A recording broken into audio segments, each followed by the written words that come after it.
கிட்டத்தட்ட 41 நிர்வாகிகள். அதில் எம்எல்ஏஸ், எம்பிஸ் அது இல்லாமல் முன்னாள் தலைவர்கள் அப்படின்னு சீனியர்ஸ் அப்படின்னு பார்த்தீங்கன்னா ஒரு 41 பேர் கலந்துட்டாங்க அந்த மீட்டிங்கில். 41 பேரையும் ராகுல் காந்தி ஒரு 5 நிமிஷம் தனித்தனியாக பேசினார். குறிப்பாக பார்த்தீங்கன்னா இந்த சர்ச்சைக்குரிய ஆட்களான மாணிக் தாக்கூர் அண்டு பிரவீன் சக்கரவர்த்தி அவங்க 2 பேர்ட்டையும் கிட்டத்தட்ட ஒரு 3/4 மணி நேரம் தனியாக பேசினார், டிஸ்கஸ் பண்ணார் அப்படின்னு ஒரு தகவல் சொல்கிறாங்க.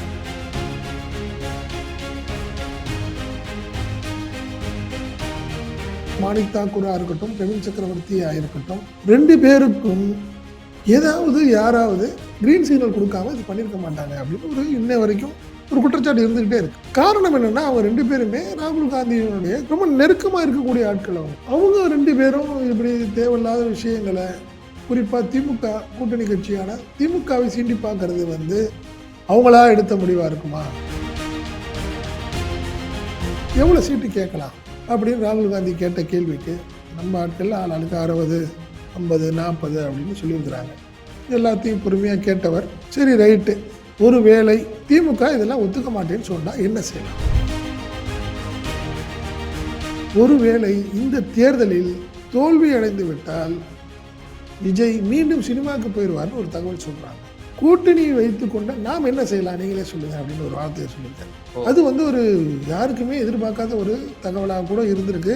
குறிப்பாக இந்த டிவிகேக்கு வக்காலந்து வாங்கிட்டு போச்சுல ஒரு கூட்டம், அதெல்லாம் அதிர்ச்சி ஆயிடுச்சு. யாருக்கும் பதில் சொல்ல தெரியல. டேரிங்கை சப்போர்ட் பண்ணி பேசுகிறார், ஒரு தகவல் சொல்கிறார். இதுக்கு ஒரு அங்கீகாரமே கொடுக்கலங்கிறப்போ ராகுல் காந்தி கண்டிப்பாக யோசிச்சிருப்பார், விசாரிச்சிருப்பார். இல்லைங்க, அவரே கவலைப்படலை, நம்ம தான் பெருசாக கவலைப்பட்டு இருக்கோம். இங்கே இருக்க தலைவர்கள் சொல்லுவாங்கல்ல, தலைவரே நீங்கள் நினைக்கிற மாதிரி விஜய்கிட்ட பெரிய ஒரு இது இல்லை, அதாவது ஒரு எதிர்ப்பை தாங்கக்கூடிய சக்தி இருக்கிற மாதிரி தெரியல. கரூர் சம்பவத்தில் கிட்டத்தட்ட 40 நாடு ஓடி போய் ஒழிச்சிக்கிட்டாரு. இப்போ இந்த ஜனநாயகம் விஷயத்துலையும் கூட பார்த்தீங்கன்னா நம்மளாம் சப்போர்ட் பண்ணி பேசுகிறோம், அவர் எதையுமே பதில் சொல்லாமல் உட்காந்துருக்காரு. இது அரசியலுக்கு சரியாக இருக்காது. இந்த நிலையில் நம்ம திமுக விட்டுட்டு போனோம்னா சரியாக இருக்காது, நீங்கள் யோசனை பண்ணி முடிவெடுங்கன்னு சொல்லியிருக்கலாம்.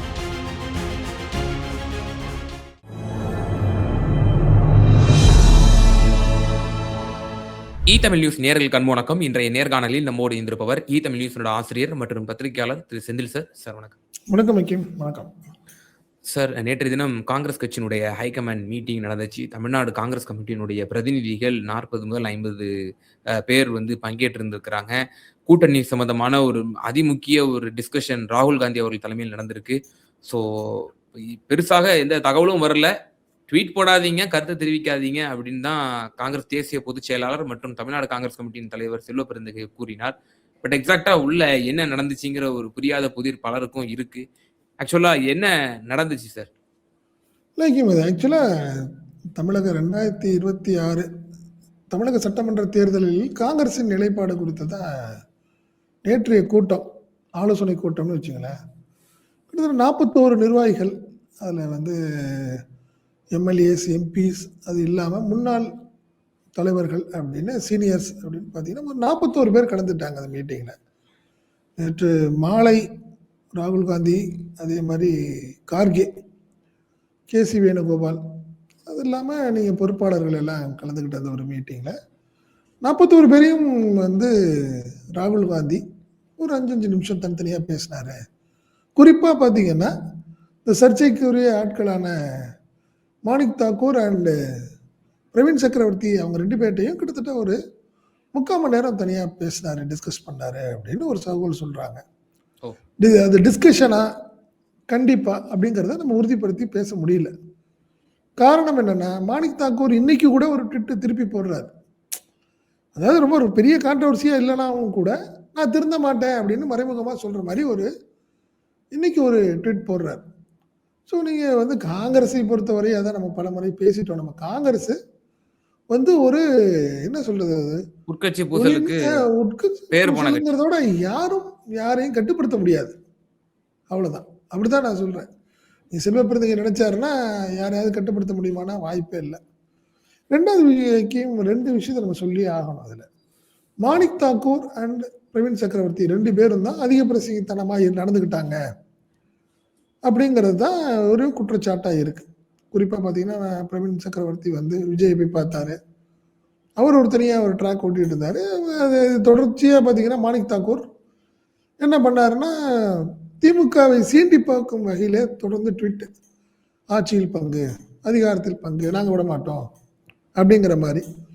அதே மாதிரி மூணாவதாக பார்த்தீங்கன்னா ஜோதிமணி அவங்களும் அதே மாதிரி சில விஷயங்களை பேசுறது.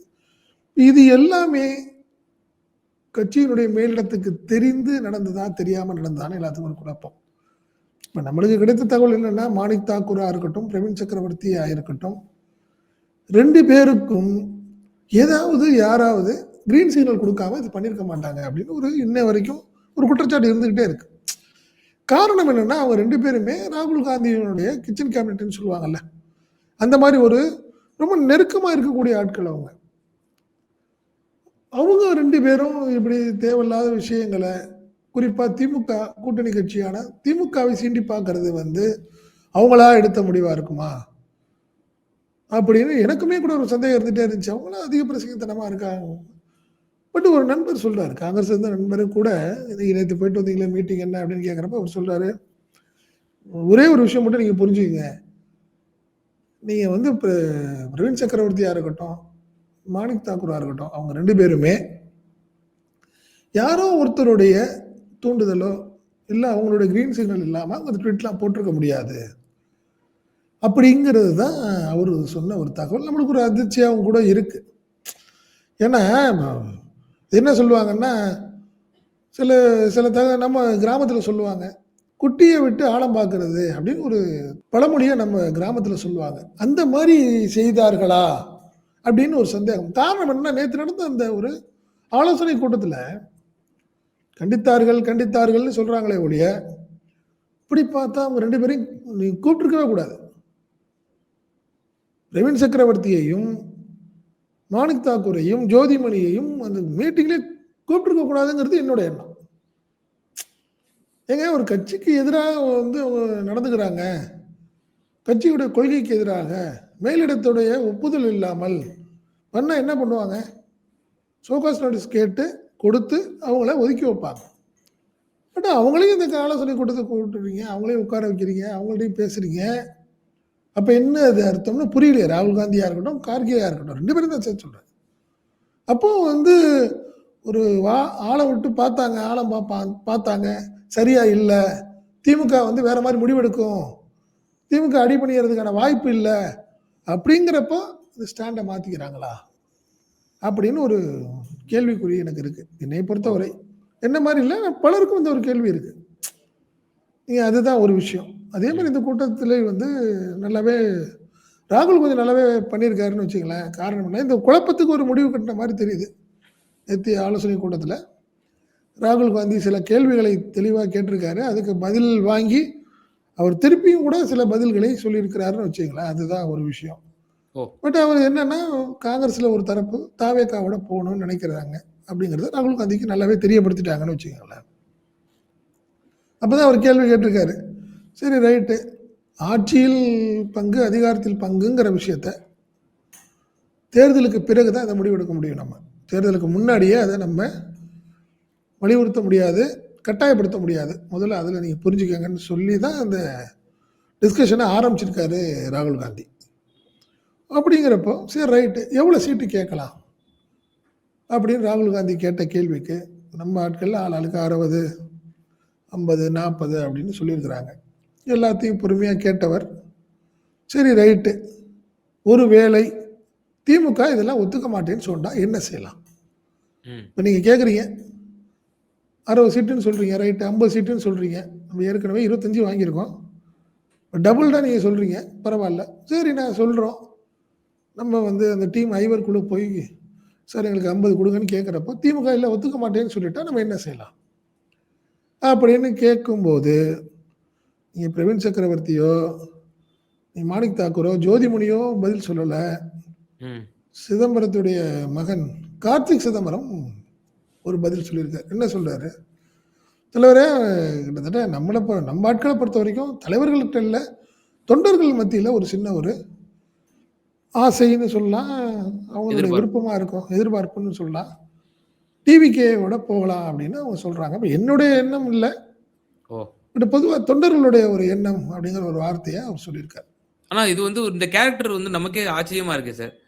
நீங்க சொன்னது போல மாணிக்கம் தாக்கூரோ, இல்ல பிரவீன் சக்கரவர்த்தி நேர்லயே போய் பார்த்தாரு விஜய்ய. அம்மையார் ஆமா, ஜோதிமணி எங்களுக்கு பரிச்சயமானவர்ன்னு சொன்னாரு. ஆமா, ஆனா ஆமா, ஆமா. சிதம்பரம் அவர்கள் அப்போது சொன்னார். எனக்கு அகில இந்திய இளைஞர் காங்கிரஸ் தலைவரா ஆவதற்கு தான் வந்து ராகுல் காந்திய சந்திக்க போனாரு அப்படின்னு சொல்லி.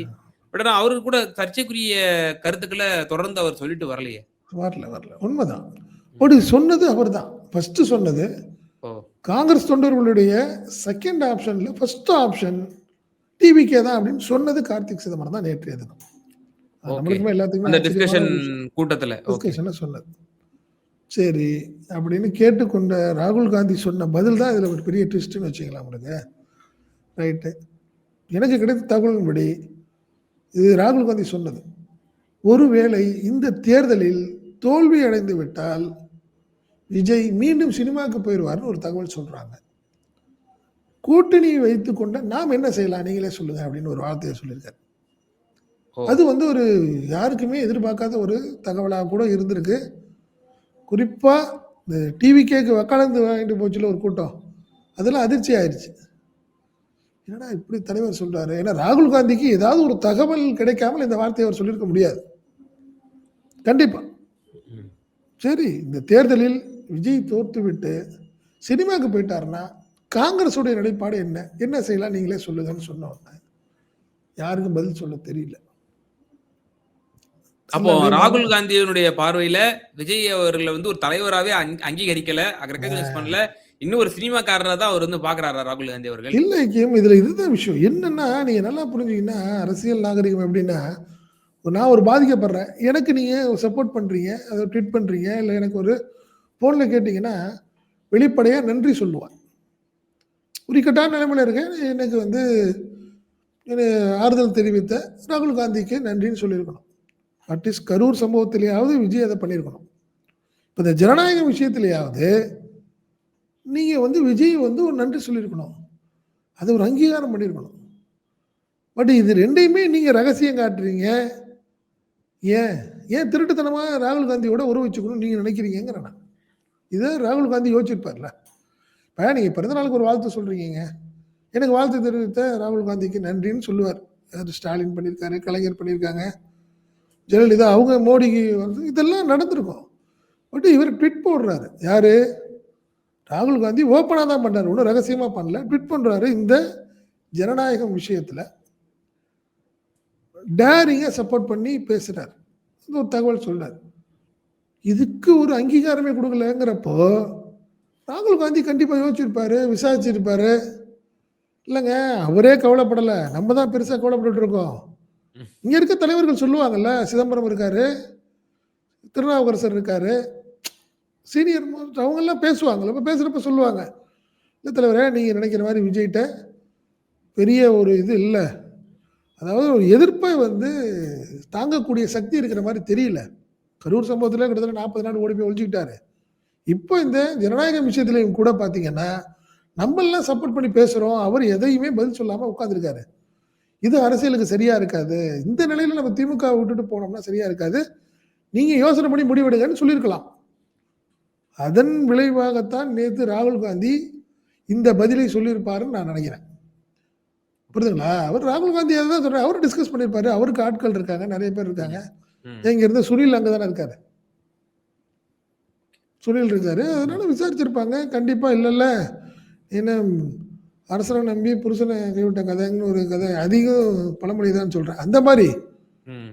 நீங்க வந்து திமுக விட்டுட்டு நம்ம போனா ஒருவேளை தொடர்ந்து இருக்கணும்லங்க. 2029 வரைக்கும் இருக்கிற மாரி தெரியலங்கிறது தான் என் நேத்துடைய பார்வை. நேத்து ராகுல் சொன்ன அந்த விஷயம் என்னன்னா, தொடர்ந்து ஒரு அரசியல் பண்ற மாரிலாம் தெரியல. வேணாம். அந்த ரிஸ்க் நம்ம எடுக்க வேணாங்கிறத தெளிவா சொல்ட்டார். அதனால கிட்டத்தட்ட வந்து டிவிகே ஆப்ஷனுக்கு முற்றுப்புள்ளி வச்ச மாரி தெரியுது ராகுல். இன்னொரு விஷயமும் சொல்ட்டாங்க. என்ன சொல்ட்டாங்க? யாருமே பொது வெளியில இனி விமர்சனம் கூடாது. குறிப்பா கூட்டணி சம்பந்தமாவோ, இது மாதிரி எதுவும் நீங்க போடாதீங்க. அப்படின்னு சொல்லிட்டாரு. அது கேசி வேணுகோபால் பேட்டியாவும் குடுத்துட்டாரு. தமிழ்ல செல்வ பெருந்தகையும் சொல்லிட்டாருன்னு வச்சுக்கங்களேன். கிட்டத்தட்ட இந்த ஒரு சர்ச்சைக்கு ஒரு முற்றுப்புள்ளி வைத்திருக்கிறது காங்கிரஸ் தலைமை அப்படிங்கிறது தான் என்னுடைய பார்வை ஐக்கியம்.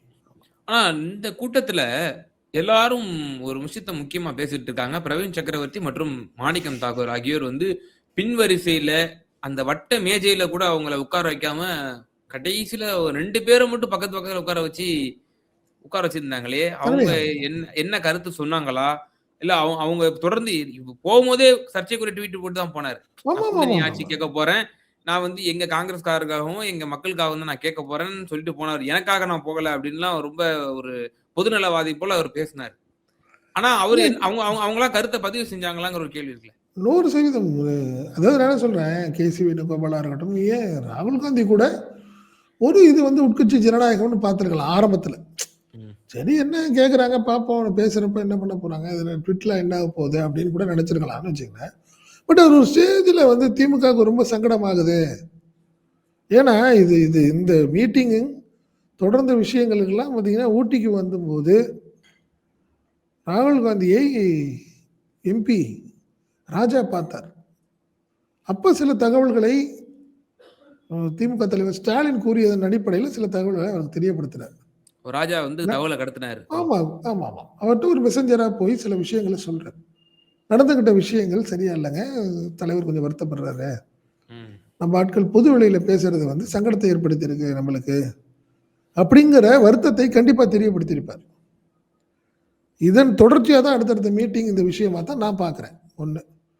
ரெண்டாவது, கண்டிப்பாக பிரவீன் சக்கரவர்த்தியையும் மாணிக் தாக்கூர்ட்டையும் உங்களுக்கு ஒரு லிமிட்டு கொடுத்து உங்கள்கிட்ட அவங்க சொன்னேன், சில விஷயங்களை சொன்னேன், இல்லைன்னு சொல்ல, நீங்கள் ஓவராக போயிட்டு இருக்கிறது நல்லா இல்லை, தற்போதைய சூழ்நிலையில் திமுக விட்டா என்ன ஆகுங்கிறத கண்டிப்பாக சொல்லியிருப்பாரு. இவங்க நடந்துக்கிட்ட என்ன காரணம்னா, மற்ற எல்லாத்துட்டையும் 5 நிமிஷத்துலேருந்து 7-8 நிமிஷம் பேசினவர் இவங்க 2 பேர்த்திலையும் 40-45 நிமிஷம் பேசியிருக்காரு தனியாக. கண்டிப்பாக ஆமாம், தனியாக கண்டித்திருக்கார். 2 பேரையும் கண்டிப்பாக கண்டித்திருப்பார். அதெல்லாம் மாற்றம் இல்லை.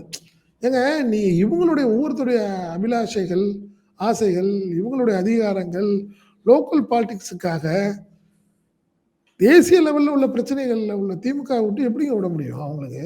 ராகுல் காந்தியை சொல்கிறேன். நீங்கள் மாணிக் தாக்கூருக்கும் அங்கே இருக்கிற உள்ள KKSSருக்கும் தங்கத்தை நெரிசுக்கும் உள்ள பிரச்சனை விருதுநகர். ஜோதிமணி வந்து வாண்டனா கரூரில் என்ன பண்ணிட்டு இருக்காங்கன்னு எல்லாத்துக்கே தெரியும்.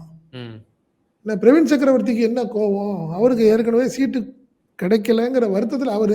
ஸோ ஒவ்வொருத்தரும் பர்சனல் அஜெண்டால பண்ண அரசியல் அது அவர் தெரியும்ல. ராகுல் அது சொல்லியிருப்பார், உனக்கு ஒரு லிமிட் இருக்கு, நல்லா இருக்காது, இதோட நிப்பாட்டிக்கன்னு சொல்லியிருக்கலாம். பட் இதில் என்ன பெரிய விஷயம்னா, இனிமே இவங்க யாருமே திமுக பார்க்க முடியாது. பிரச்சாரத்துக்கு எப்படி வருவார் இவர் மாணிக் தாக்கூர்? ஜோதிமணி என்ன பண்ண போகிறாங்க? பிரவீன் சக்கரவர்த்திங்கிற ஒரு கேரக்டர் யாருமே தெரியாது, அவர் டெல்லி போயிடுவார்னு வச்சுங்க. மற்றவங்களுக்கெல்லாம் சொல்கிறேன் நான். நீங்கள் அதில் தான் நீங்கள் பிடிக்குது பிடிக்கல சில விஷயங்கள்னு வச்சுங்களேன். பட் ஆனால் நீங்கள் சிதம்பரமாக இருக்கட்டும், திருநாவுக்கரசனாக இருக்கட்டும், அவங்கெல்லாம் நேற்று தெளிவாக பேசியிருக்காங்க. திருநாவுக்கரசர்லாம் ரொம்ப அருமையாக பேசியிருக்காரு. திமுக கூட்டணியும் இந்த வேணும் அப்படின்னு பேசியிருக்காரு. நீங்கள் வந்து நல்லா விசாரிங்க. தொண்டர்களுடைய ஆசை சில விஷயங்களாக இருக்கலாம், ஆனால் நம்ம அரசியல் சார்ந்த பார்க்கும்போது திமுக கூட்டணிக்கு தான் நம்மளுக்கு இப்போ தேவை அப்படிங்கிறத சொல்லியிருக்காரு. திருநாவுக்கரசர் பேசியிருக்காரு, சிதம்பரமும் நல்லாவே பேசியிருக்காங்கன்னு வச்சுக்கோங்களேன். அவங்கெல்லாம் வந்து எதிர்காலத்தையும் தேசிய அரசியலையும் கருத்தில் கொண்டு பேசுகிறாங்க. இவங்க எல்லாம் தனிப்பட்ட விஷயத்துக்காக பேசுனதுங்கிறது கண்டிப்பாக ராகுல் காந்திக்கு தெரியும். அதன் அடிப்படையில் தான் அவர் கண்டிச்சிருப்பாருன்னு நான் நினைக்கிறேன். அப்போ இங்க வந்து சீனியர்ஸ், இப்போ நீங்க சொல்ல போற example P. Chidambaram, Thirunavukkarasu, KV Thangabalu, Selva Perunthagai, இவர்களுடைய அந்த குரல் தான் ஓங்கி இருந்திருக்கிறது அப்படின்னு நம்ம எடுத்துக்கலாமா? ஆமா, அதாவது நீங்க அதுதான் சொல்லணேன்.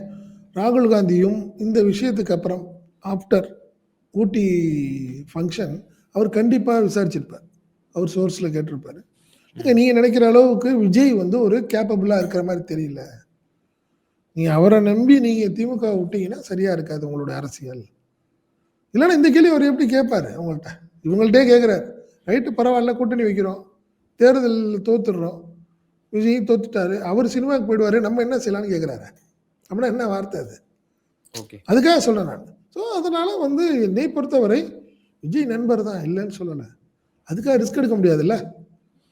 அரசியல் ரீதியா இதெல்லாம் முடிவெடுக்க முடியாது. அப்படிங்கிறது தான் நேற்று ஒரு ஃபுல் ஸ்டாப் வச்சிருக்கு காங்கிரஸ் தலைமை. பார்ப்போம் அடுத்தடுத்த விஷயங்கள் என்ன செய்ய போறாங்கன்னு தெரியல. கண்டிப்பா ஐவர் குழு வரும். திமுகவோட அடுத்த கட்ட பேச்சுவார்த்தை நடத்தும். என்ன செய்வார்கள் என்பதை அடுத்தடுத்து பார்ப்போம். நிச்சயமா சார். டெல்லியில் நடந்த அந்த காங்கிரஸ்னுடைய ஹைகமாண்ட் மீட்டிங்ல என்னென்ன மாதிரியான கூட்டணி சம்பந்தமான ஆலோசனைகள் நடந்தது? எதிர்பாராத பல சம்பவங்களும் நடந்திருக்கின்றன. குறிப்பாக கார்த்திக் சிதம்பரம் அவர்கள் அன்எக்ஸ்பெக்டடா வந்து இப்படி தாவேகாவுடன் போவதற்கு தொண்டர்கள் விருப்பம் தெரிவிக்கிறார்கள் என்ற கருத்தை கூறியதை பற்றியெல்லாம் வந்து மேற்கோள் காட்டினீங்க. பல எக்ஸ்க்ளூசிவான தகவல்கள. ரொம்ப நன்றி. உங்களோட நேரத்த நன்றி. நன்றி.